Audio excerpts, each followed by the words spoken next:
With year 10 of Rainbow Six Siege just releasing, there are now a ton of operators for you to choose from. So making the choice of what operators to choose in your matches can be extremely difficult. Because of that, in today's video, I'm going to be ranking every single operator on a tier list. Starting off with Alibi, who's going to be going in the D tier. I believe Alibi belongs in D tier for a couple of reasons. Firstly, her gadget is extremely obvious. The attackers can very easily tell that it's one of Alibi's holograms by the fact that it doesn't move at all. There's no idle animation on her clones, and by the fact that her clones don't copy her skins. When Alibi puts on a uniform or a headgear, the clones do not copy that skin. And because of that, the attackers are going to have a very easy time detecting what's a real Alibi and what's a fake one. Additionally, the effect that you get out of Alibi's clones are kind of minimal. All you really get is some pings on the enemy that shoots them, and that's it, which can be useful for specific circumstances, like if you're baiting on a window with an Alibi clone for like a spawn peek or something. But generally, Alibi's clones are not going to give you that much utility, and when you consider that she doesn't have good secondary gadgets like she used to before, the only real reason to be picking Alibi is for her gun. And for me, I can't put operators high on the tier list just for their gun. Now, next up after Alibi, we have Aruni, who's going to be going in the middle of B tier. And the reason why Aruni is going to be going in the middle of B tier is because her gadget is just kind of solid. It helps to deny any sort of utility getting thrown into the bomb site, and it also helps to slow the attackers down and deal some extra damage to them, since they can't walk through her gates without throwing utility at it or also walking through it and taking damage. But her gates are also not really the best because they don't deal a lot of damage to the attackers, and the attackers can bring someone like Brava to just completely outright deny her gates. They can be useful on specific bomb sites because of the fact that you can shoot them to reactivate them, which can be useful to get a lot out of them on specific strategies compared to Jaeger and Wamai, but in most circumstances you'd be better off picking one of the other two nade denial operators. Now after Aruni, we have Azami, who's going to be going in S tier for pretty obvious reasons. Her keybas allow you to make insane setups, insane angles, and they help you to hold power positions for way longer than you would be able to without them. The only thing that Ubisoft has really tried to do to make her more balanced is they no longer have infinite HP. You can now just with your weapon itself mag dump them to destroy them, but mag dumping an Azami Kiba is extremely risky because if there's a player behind it while you're not ready and get a free kill on you. So generally you're still going to have to use utility to get rid of Azami's Kibas. And even despite that nerf, they're still really strong for helping you to hold on to power positions, and since she has barbed wire on top of that and a pretty good gun, you can't really deny that Azami's S tier. Now after Azami, we have Bandit, who's going to be going in the A tier. Bandit is the definition of an operator that's good every round. If you run him, you can get utility out of his bandit charges literally by just putting them on a wall, and the attackers will have to bring some form of EMPs to be able to get a wall open. But where Bandit really shines is in the fact that he can bandit trick. Bandit tricking is still incredibly good in the meta right now because when you combine bandit tricking with an operator like Tubarão, it could absolutely destroy the attacker's ability to be able to get reinforced walls open. Also, on top of being able to bandit trick and just being able to deny walls in general, Bandit has access to the MP7 and a nitro cell. You really can't go wrong with running him, and I think he's definitely worthy of the A tier placement. After Bandit, we have Castle, who's going to also be going in the middle of B tier. I think Castle is overall an operator that many players misunderstand how to use. You want to use him to cut off lines of sight and to help you hold on to positions by forcing attackers to waste utility to clear it. And Castle can absolutely shine at that.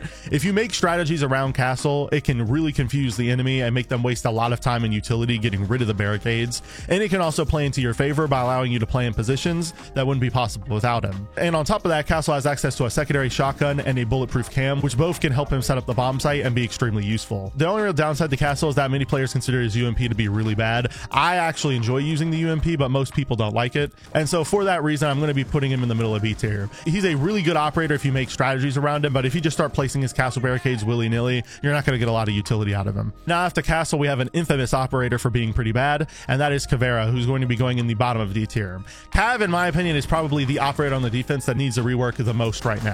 Her silent step is not useful at all because the attackers, all they have to do is either scan her during the prep phase and then bring a Deimos, and they can just track her wherever she goes. They can drone her out and then use Lion to force her to stay still. They can bring a Jackal to track her footprints when her gadget is inactive. And if they just use normal drones in general and they just properly drone out the map, Caveira is just instantly countered. And when the attackers figure out where she is, she doesn't have good guns to help her fight back. The only way Caveira works is if you're able to sneak up on the enemy, but because your weapons are kind of bad in a normal gunfight. And so for that reason, Caveira is going to have to go in D tier. She's a very selfish operator that doesn't provide any utility to the team, and she still sucks at taking one-on-one gunfights.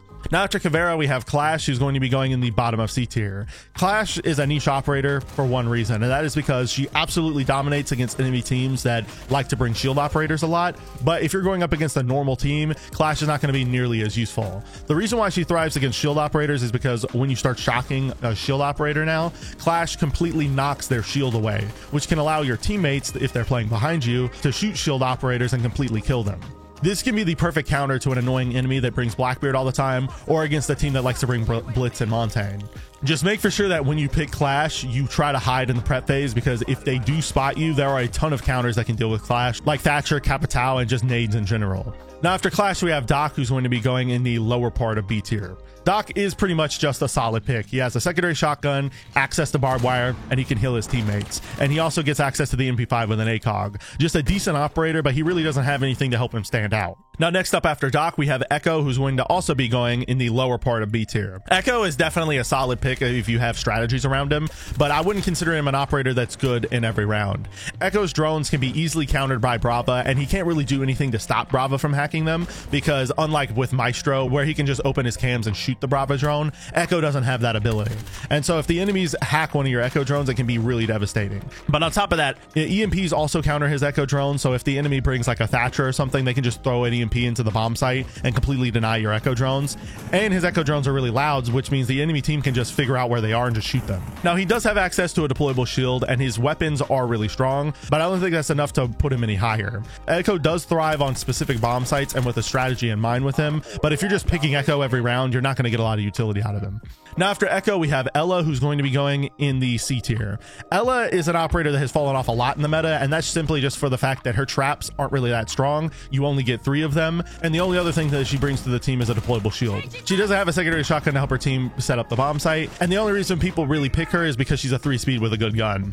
You can get way more utility out of bringing another trap operator like Lesion or Fenrir, and you'd also still be able to frag out because they have better guns. Speaking of the devil, the next operator we're ranking is Fenrir, and he's going to be going in the upper part of A tier. Fenrir is just the definition of an operator that is good every round, kind of like Bandit. He has a secondary shotgun that can help set up the bomb site. He has his traps, which can completely blind the attackers and make their job a whole lot harder pushing into the site, and he gets access to a bulletproof camera. You really can't go wrong with picking Fenrir on pretty much any bomb site, and that's why he's going in A tier. Next up after Fenrir, we have Frost, who's going to be going in the upper part of B tier. The reason why Frost finds herself here is because of her deployable shield, her secondary shotgun, and the ACOG on her weapon.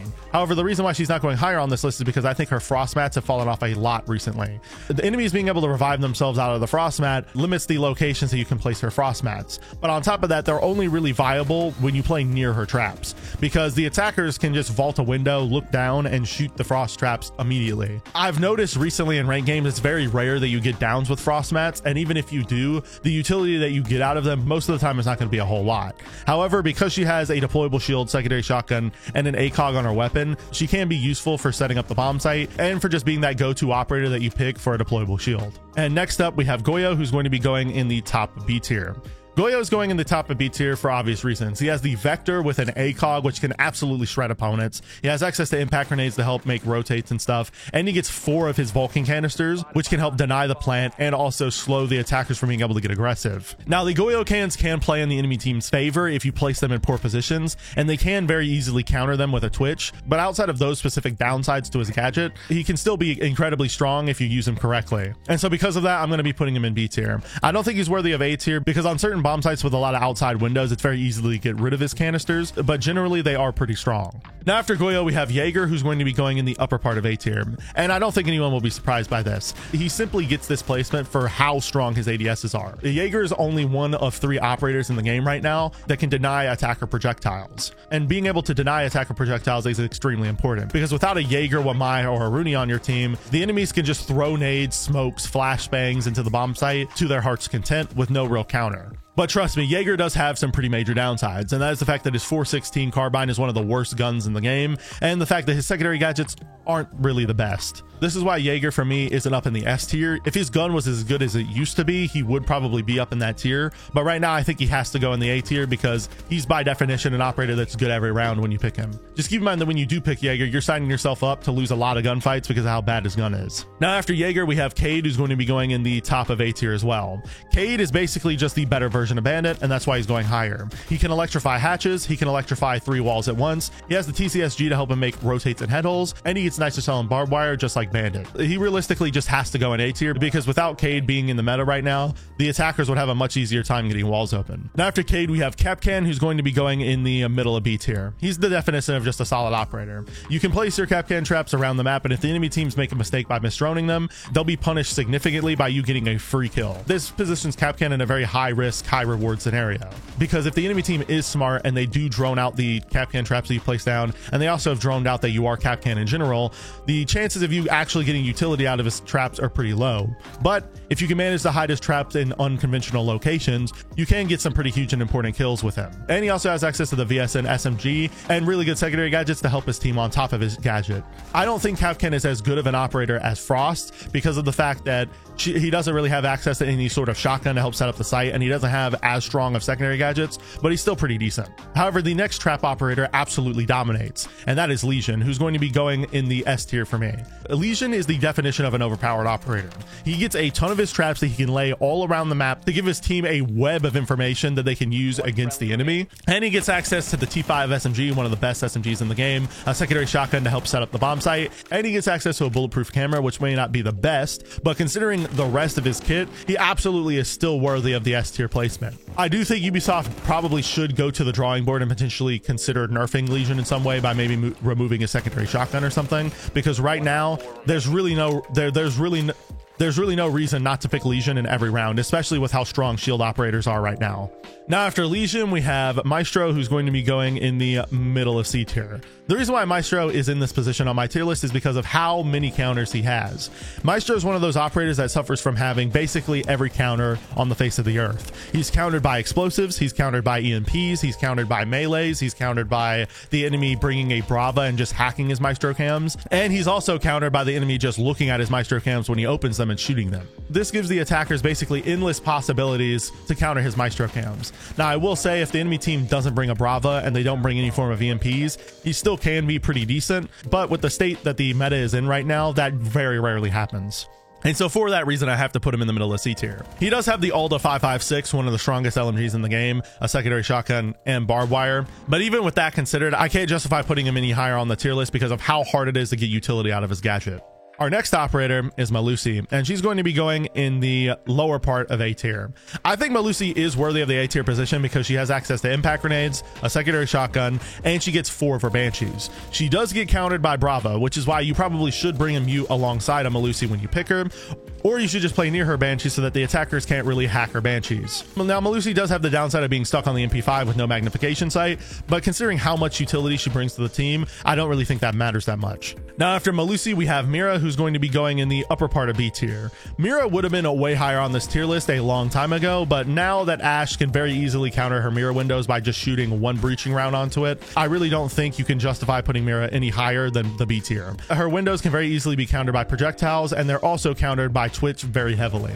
She does have access to the Vector and a secondary shotgun and a Nitro Cell, which still allows her to provide a lot of utility. And if you bring a Jaeger, you can kind of get rid of the whole projectile issue. But I still think with that taken into account, you have to put her in B tier because by definition, she's not good in every round, especially since she's very bomb site dependent. Now, next up after Mira, we have Mozzie, who's going to be going in the, I'm going to say, middle of A tier. Mozzie is a really strong operator right now because he gets 4 of his pests, which allows him to flip potentially 4 drones to the defense, but it also allows him to deny drone work from the attackers and can also help your teammates on site by stopping the attackers late in the round from being able to get drones in. But on top of his pests, he also has access to barbed wire and 2 really good guns in the form of the P10 Roni and the Commando. If you pick the P10 Roni, you're going to get access to a lower magazine, but you're going to get a way faster fire rate. And if you pick the Commando, you're going to get a higher magazine capacity, but with a lower fire rate. So the choice is really up to you. But generally, Mozzie is a really strong roamer, and he's also useful because he can give your team access to more cameras. Now after Mozzie, we have Mute, who's honestly an operator that I borderline considered putting in S tier, but I'm going to be putting him in the top of A tier instead.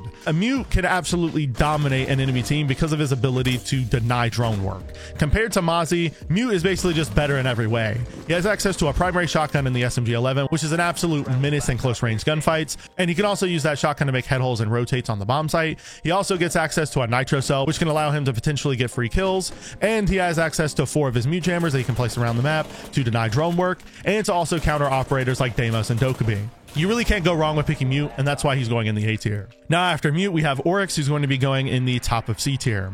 Oryx, most of you probably won't disagree with me putting Oryx in C tier, and that's because Oryx is really not that strong of an operator. All Oryx provides to the team is the ability to make rotates with his Rapidash and his ability to jump up hatches, which both of which are not that strong, and they're both really map dependent. Oryx can be strong on maps like Cafe because he can destroy the bars on the top floor bomb site, and he can very easily jump up and down between all 3 of the floors. But if you're playing on a map that doesn't have a lot of hatches or that doesn't have a lot of floors in general, Oryx is going to suffer greatly. Now, Oryx does have access to a secondary shotgun and barbed wire, which does allow him to help his teammates somewhat on the bomb site. But really, when you're picking Oryx, you're picking him for the selfish ability and the T5 SMG. And I don't really think that I can justify putting him high on this list, considering that all he really does is move fast and jump up hashes. Next up after Oryx, we have Pulse, who I'm going to be putting at the top of D tier. I honestly think nowadays Pulse really does need a rework. His gadget suffers from a lot of different issues. Firstly, you have to make yourself vulnerable by actually opening up his scanner and putting your gun away, which means you're at risk of getting swung while you're using your scanner. His scanner also doesn't have that wide of a range, which means that you can't really make call outs on where the attackers are until he gets really close to them. And also his weapon isn't great because he's stuck on the UMP. The only real thing that Pulse shines at is playing below the attackers and getting a free nitro kill, but a lot of the time picking an entire operator just for that use is not going to be worth it. You'd be better off picking an operator like Valkyrie and hiding some cameras around and using those cameras to nitro sell someone from below, because at least then you're giving utility to your team as well by allowing them to have more info. Next up after Pulse, we have Rook, who's going to be going in the bottom of C tier. Rook goes here because healing operators in Siege just really aren't that strong, and Rook kind of borders on that position because his gadget allows you at the start of the round to put down a set of armor on the floor, and all your teammates can pick it up to give themselves access to additional HP, and also give themselves the ability to revive themselves when they go down.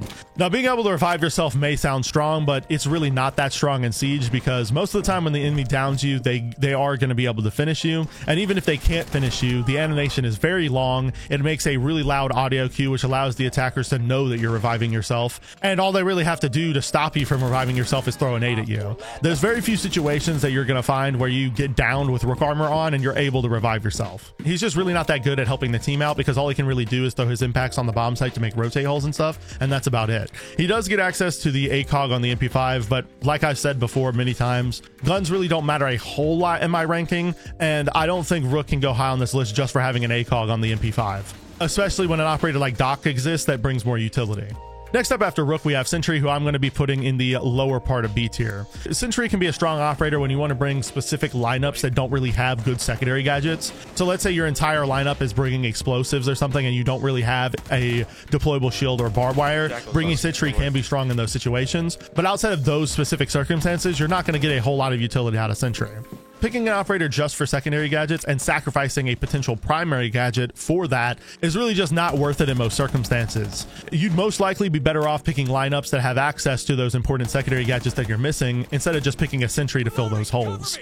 Now, Sentry does have access to a secondary shotgun on top of his secondary gadgets, and he does also have access to the commando, which does make him a decent operator on a fragging capability basis. But generally, I don't think Sentry is that strong of an operator, because if you just pick the secondary gadgets that you want to pick on Sentry on other operators, and you also bring an operator with a secondary shotgun, you'll get access to all of that same utility, and you'll get access to an additional primary gadget. Now, next up after Sentry, we have Skopos, who's going to be going in the top of B tier. I think Skopos is the definition of just a solid pick. You can pick her on certain bomb sites and on certain maps to do roaming strategies that other operators couldn't do. Like, you can roam on Strip Club on Clubhouse, and when the attackers pressure you, you can teleport away and go back to the bomb site or go back to another position on the map completely safely. So this ability is strong, especially since you can roam and just wait for the last possible second where the attackers are pressuring you so hard that you can't really rotate, and then you can just teleport off, and the attackers have wasted all that time trying to roam clear you. However, Sentry does have some downsides. The first of which is that Dokkaebi can be a very hard counter to you, because you're not going to be able to hop on your cams and teleport away anymore, and you're going to have a large Dokkaebi icon on your screen when she calls you, and since Dokkaebi dominates in the meta right now, there's going to be very few instances where you're not going to see her if you don't ban her. And also, outside of his gadget, he can be countered very easily. And also, outside of his gadget, he doesn't really bring that much to the team. He can teleport around the map, which is nice, but outside of that, he just just brings impact grenades and his decent gun in the form of the PCX-33. Skopos isn't a terrible operator if you use him properly and you waste a lot of time off of the enemy team's clock, but if you end up dying early or you don't play Skopos properly, then you're basically bringing an operator with a selfless ability that's not really helping their team in any way. The same cannot be said about Smoke, who's going to be going in the top of A tier because of how much utility he brings. He has access to barbed wire, which is pretty rare in defenders these days. He has his toxic babes, which he can throw to deny the plant and also to just deny attacker aggression. And he has access to the shotgun SMG-11, which can allow him to set up the bomb site and also just be a menace in close range. No one will really be surprised by Smoke being in A tier, and that's just because he's been dominating in the meta pretty much ever since the game came out. Now after Smoke, we have Solace, who's going to be going in the lower part of C tier. Everyone knows that Solace has basically been absolutely destroyed with the recent nerfs. Her ability is extremely weak. When you activate her ability, you can't tell what you're actually seeing through walls. You just know that there's some form of electronic utility being placed down, and you can't really see that far away from yourself. The only really nice part about Solace is that she can deny the plant late in the round relatively easily, and if you pick her on bomb sites with that strategy in mind of denying the plant from below or above, then she can be decent. But outside of those specific niche circumstances, you're not going to be able to use Solace and get a lot of utility out of her. She's not in a position where you can use her like you did before, where you just roam off site, use her gadget to get information and react off it, because the information that you get out of her gadget is very, very weak and not really that useful. Now next up after Solace, we have Tachanka, who's going to be going in D tier for obvious reasons. His fireball launcher is extremely hard to get utility out of without dying, and that's really the only reason. He does have good utility in the form of barbed wire and deployable shield. His LMG can help him make head holes on the bomb site, and he also does have really good guns. But even taking all of that into account, because of how vulnerable you are when you use your fireball launcher, a lot of the time none of that's going to matter, because the attackers can literally just run through your fire that you're shooting with your fireball launcher and just outright kill you, and there's nothing you can really do about it. Tachanka can shine on maps that have really small corridors and when you play him in very specific positions, but generally you're not going to get any utility out of his gadget, and you'd be better off picking literally anyone else on this tier list. That's why he's going to be going in D tier. I don't think he needs a rework as badly as Alibi and Caveira, because at least he can shine on like Canal and other maps that have really small corridors and stuff, but he still desperately needs a rework, and that's why I'm putting him in D tier. And speaking of an operator that needs a rework, the next operator we're ranking on this tier list is Thorn, who's also going to be going in the D tier. Thorn's traps just detonate way too slowly, so the attackers can literally just walk through them and not really have to take any damage. Her traps can also be countered by pretty much every drone operator in the game, and they're also just very easily shot, because since they detonate so slowly, the attackers can just react by flicking to her traps and shooting them. The only real nice part about Thorn is that she does have a pretty strong gun and she does have a deployable shield,